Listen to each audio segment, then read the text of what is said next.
Indoor air quality is becoming a real conversation in Indian homes. If a homeowner only asks one question about what's in their floor, what should it be? So the question should be like, what kind of chemicals have been used, right? So that's an important question to ask because you're going to live in that house.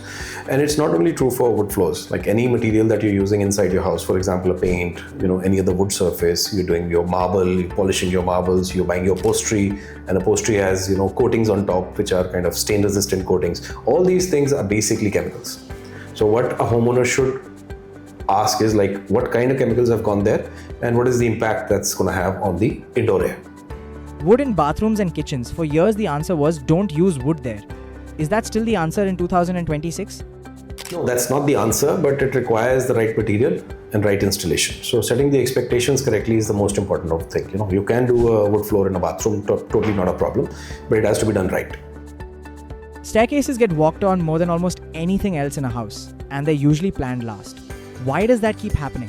I would agree with this statement. It depends on actually from client to client, designers to designers. Like most designers, I've had the pleasure to work with, would like to kind of finalize their material palettes as soon as possible so that the execution can be flawless and, seamless.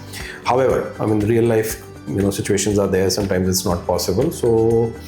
But in most cases, I've seen that there's a broad idea of, what the designer or the client really wants to kind of, go in. For example, if you're doing a metal staircase, so they might prepare the framework completely and then perhaps leave the decision of putting a stone or maybe a wood floor on top to a later, which can be done, which is not a huge problem.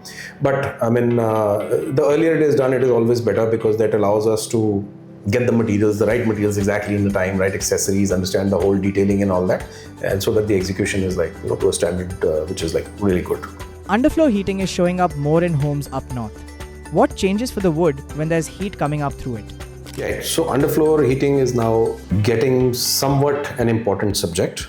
We were not hearing about it earlier at all, and then we did some projects where it came in. So once again, one needs to understand how wood behaves with changes in temperature. It's basically the change in the humidity that would affect, and of course temperature has an impact on humidity. So if you're doing underfloor heating, it's extremely important to really share with your vendor what exactly are you planning to do, what kind of system you're going to use, so that whatever installation or the product that you do on top is compatible and there is no issue. But just so you know that it's totally doable, it's not a problem at all.